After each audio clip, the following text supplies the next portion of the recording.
What's the best tea to drink on a daily basis? Wine. The Netflix series Live to 100, Secrets of the Blue Zones.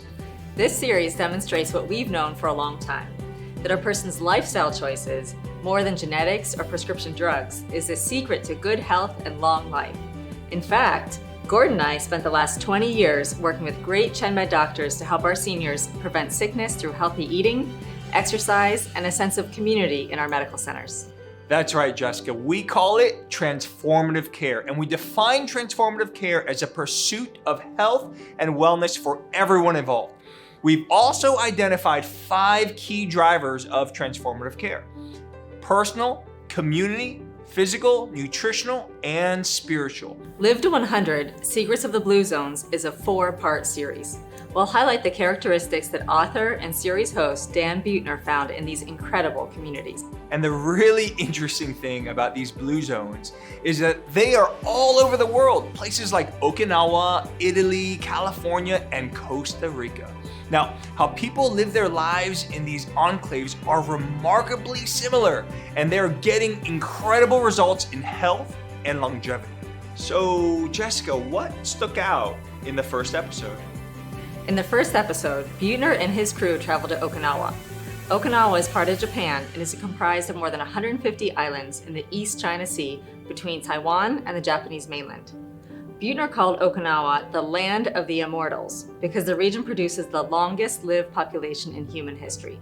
One woman was like 101 years old. She talked about the key to a long life is really both how she approaches life and how she lives her life. For example, her mindset to living is to be easygoing, forgive often, and never let things bother her.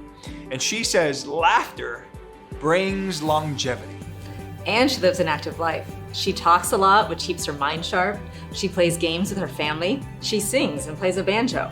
This centenarian's approach to life is an example of the first driver of transformative care, the personal. She has purpose, which is longevity through laughter.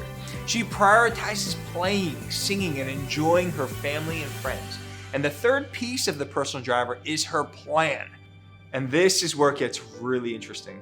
That's right, Gordon. But I'm not sure she would call it a plan as much as a way of life. She eats foods that keep her healthy. Her family cooks with plants that act as anti-inflammatories, detoxing agents, and reduce blood sugars. Good nutrition is another important driver of transformative care.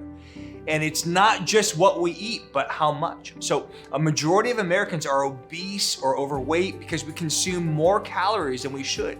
And we're not going to live to 100 unless we change both what and how much we eat.